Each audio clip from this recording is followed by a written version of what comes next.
코드 길이는 길어졌지만 가독성은 높아지는 것을 볼 수 있습니다. 안녕하세요. 저는 10분 테크톡에서 프로미스와 어싱크 어웨이를 발표하게 될 김지원이라고 합니다. 목차를 보시면 프로미스의 탄생 배경, 그리고 프라미스, 그리고 어싱크 어웨이에 대해서 발표해 드리겠습니다. 처음으로 프라미스 탄생 배경을 보면 자바스크립트는 원래 동기 방식으로 실행됩니다. 그래서 차례대로 동작되는데요. 근데 자원을 효율적으로 실행하기 위해서는 비동기 방식이 필요한 시점이 생깁니다. 실생활의 예를 한번 들어보면 커피집이 있는데 이 커피집이 큰 커피집이라고 보시고 점원이 주문을 받고 바리스타 여러 명이서 커피를 뽑는다고 가정하에 보면 이렇게 3명이 오고 1명이 왔을 때 3명이 여러 다양한 종류를 시키고 이 사람은 하나만 시켰습니다. 그러면 이 사람에게 아메리카노 한 잔을 주고 이 사람들에게 다음에 주는 것이 좀 더 효율적으로 실행할 수 있는 것이죠. 그래서 이런 식으로 비동기 방식도 이렇게 먼저 온 거를 실행하는 게 아니라 좀 더 시간이 덜 걸리는 것부터 실행하는 걸로 자원을 효율적으로 실행하기 위해서 비동기 방식이 필요하게 됩니다.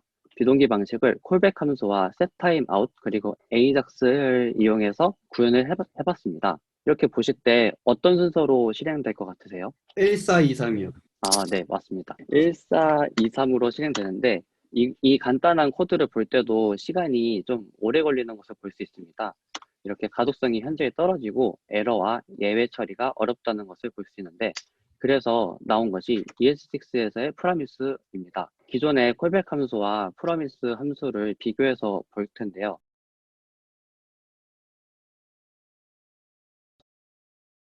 보면 add5 함수를 만들어서 파라미터로 넘버와 콜백 함수를 넣어줬습니다. 그리고 setTimeOut을 이용해서 그 넘버 값을 받은 거에 5를 더해서 1초 후에 나오도록 했는데요. 그리고 그 아래 또 6초, 7초, 그리고 마지막으로 그 넘버가 나오도록 했습니다. 결과값을 보면 이렇게 복잡하게 되어 있는 것을 볼 수 있는데요. 이것을 프라미스는 then을 이용해서 넘버 받은 거를 6에 넣고 거기서 6에서 나온 넘버를 7에 넣고 그리고 그 넘버를 로그로 넣게 이렇게 가독성이 좋게 보이는 것을 볼 수 있습니다. 그래서 프라미스를 저희가 볼 때 두 가지 중점으로 볼 텐데요. 한 가지는 프라미스의 상태, 문을 나타내는 것을 볼 거고 그리고 프라미스를 제공하는 곳과 소비하는 곳의 차이에 중점을 맞춰서 한번 보도록 하겠습니다. 이 둘을 설명하기 전에 프라미스가 어떻게 동작하는지 알아야 되기 때문에 간단한 예를 가지고 왔는데 프라미스는 생성자를 실행하고 리졸브와 리젝트 파라미터를 받습니다. 이 리졸브는 성공적으로 실행됐을 때 반환값을 나타내고요. 리젝트는 실행 실패 시 반환값을 나타냅니다. 에러가 떴을 때는 리젝트가 나오고 성공적으로 실행됐을 때는 리졸브가 나오는 것이죠. 그래서 이 나온 값을 then으로 받아서 성공적으로 프라미스가 실행됐을 때는 then에서 프라미스가 반환되는 것을 볼 수 있습니다. 캐치로는 리젝트를 받아서 예외가 발생했을 때 저희가 리젝트 안에 넣었던 코드가 실행되게 합니다. 그리고 마지막으로 파이널리는 이 리졸브와 리젝트 상관없이 파이널리는 성공 여부와 상관없이 실행되는 메서드입니다. 근데 이 코드에서 이렇게 리졸브와 리젝트를 같이 써버리면 리젝트가 실행됩니다. 그 이유는 나중에 다음에서 말씀드리도록 하겠습니다. 이제 상태문에 대해서 볼 텐데요. 프로미스를 생성하면은 처음에는 그 비동기 방식이기 때문에 시간이 좀 걸립니다. 그래서 펜딩 상태가 되는데요. 그래서 상태에는 펜딩이라고 뜨고 리저트는 아직 나오지 않았기 때문에 undefined가 됩니다. 거기서 이제 실행이 되고 resolve가 됐을 때는 promise fulfilled 해서 state는 fulfilled라고 성공이 뜨고 result는 저희가 resolve 안에 넣었던 value 값이 result에 들어갑니다. 그리고 reject가 됐을 때 에러가 떴을 때 그러면 리젝트 안에 에러 핸들링한 코드를 리절트 값에 넣어지는 것을 볼 수 있습니다. 그리고 상태는 리젝티드가 됩니다. 상태문에서 간단하게 예를 가지고 왔는데요. 비동기 방식을 실행하기 위해서 5초 후에 나오도록 했습니다. 그러면 5초 사이에는 프로미스 펜딩이 되고요. 그리고 5초가 지나고 나면 결과값이 나오기 때문에 풀필드가 되고 리절트에는 시간 약속 철저하구만 이런 문자열이 콘솔 창에 띄우게 됩니다. 그러면은 이제 프라미스를 설명하기 위해서 코드를 가져왔습니다. 보면은 락에서 프라미스 리졸브를 받아서 리졸브 값이 이렇게 되고 setTimeOut으로 1초 후에 나오도록 했습니다. 그리고 키에서는 파라미터를 하나 받아서 그 리졸브에 받은 파라미터와 이 열쇠 표시가 나오게 했고요. 그 아래도 똑같이 key라는 파라미터를 받아서 key와 열쇠가 풀리는 것 같이 나오도록 했습니다. 그리고 마지막으로 낙에서 함수 나온 값을 key의 파라미터로 넣고 대문에 넣어지는 것은 프라미스이기 때문에 그 key에 넣어서 나오도록 해서 결과물은 이렇게 나오도록 합니다. 콜백 함수를 간단하게 정의할 수 있게 된 것이죠. 하지만 이제 이 된 문에 리턴 값을 넣어서 리턴에 저희가 뭐 1이라고 넣으면 이 밸류에는 1이 들어가기 때문에 콘솔에는 1이 들어가게 됩니다. 그래서 저희가 프라미스에서 받은 값만 넣을 수 있는 게 아니라 리턴을 넣으면 그 리턴 값도 나오게 할 수 있다는 점을 중점으로 보시면 될 것 같습니다. 여기는 프라미스 제공하는 곳이고요. 이쪽은 프라미스 소비하는 곳이 됩니다. 그리고 프라미스의 특징 하나를 말씀드릴 텐데 여기는 이제 랜덤으로 수를 받는 건데 이렇게 되면 어떤 값이 나올 것 같으세요? 랜덤한 값이 나오지 않을까요?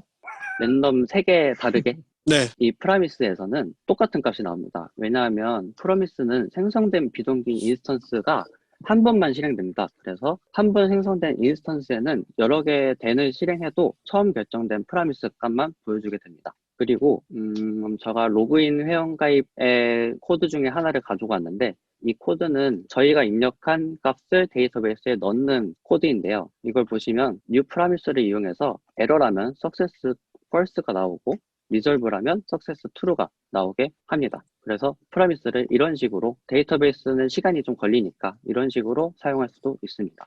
그리고 좀 유용한 메서드인 프로미스 all을 설명드릴 텐데요. 이렇게 되면 프로미스 all은 여러 프로미스를 실행할 때 사용하는 것으로 저는 이렇게 하나만 넣어줬는데 여기다가 또 프로미스 리졸브를 하나 넣으면 그 값도 같이 나오게 됩니다. 그리고 객체에 있는 프로미스가 아닌 값도 무시를 하지만 결과값에는 들어가는 것을 볼 수 있습니다. 그리고 성공하면 이렇게 풀피드가 뜨고 리젝트가 되면 이렇게 리젝트가 뜹니다. 근데 여기서 이게 리졸브와 리젝트가 같이 있으면 무조건 리젝트 값만 되게 됩니다. 왜냐하면 하나라도 리젝트가 해당되면 프로미스 올에서는 리젝트를 보기 때문에 결과값은 리젝트 값만 나오게 됩니다.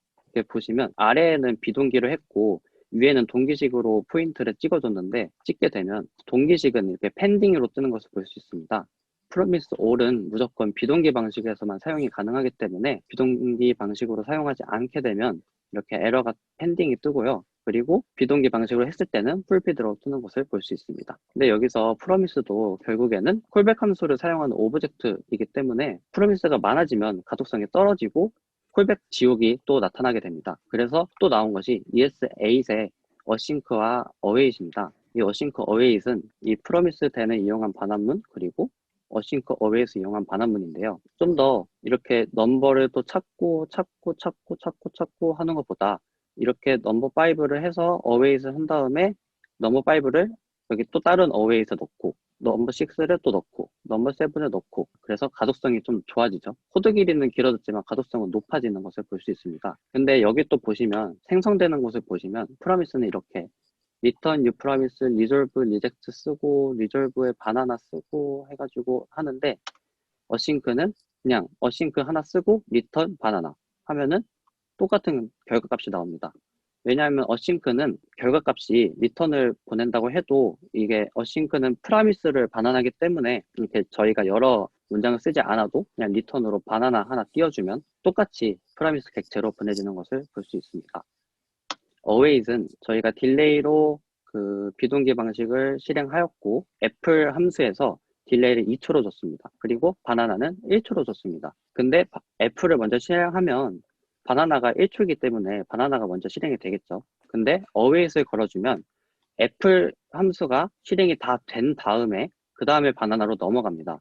그래서 결과가 애플과 바나나 두 개가 같이 나오게 됩니다. 그래서 어웨이트는 비동기 방식을 동기 방식처럼 사용할 수 있게 해주는 코드입니다. 그래서 어싱크 펑션 자체와 어웨이트는 프로미스 객체를 반환하는데 어웨이트는 그 비동기 방식을 동기 방식처럼 사용할 수 있게 해주는 코드라고 아시면 될 것 같습니다. 마지막으로 아까 보여드렸던 로그인과 회원가입의 코드인데요. 여기서 이 코드를 받게 되는 이 리젝트와 리졸브를 받게 되는 코드가 이렇게 돼 있으면 저희가 입력받은 값을 클라이언트라는 함수에 넣고 클라이언트를 파라미터로 넣은 다음에 그 값을 리턴하는 건데요. 이렇게 되면 프로미스에 펜딩이 뜨게 됩니다. 왜냐하면 시간이 오래 걸리는 데이터베이스 코드를 아직 다 실행되지 않았는데 받아와서 리턴 값을 넣기 때문에 펜딩 상태가 되는 것입니다. 그래서 이런 경우를 대비해서 이렇게 그 함수 앞에 어싱크를 써주고 이 save, await을 넣어주면 세이브가 다 된 다음에 리턴 그 함수에 넣어지기 때문에 리턴 값으로 저희가 원하는 값을 받게 될 수 있습니다. 네, 이상으로 발표를 마치겠습니다.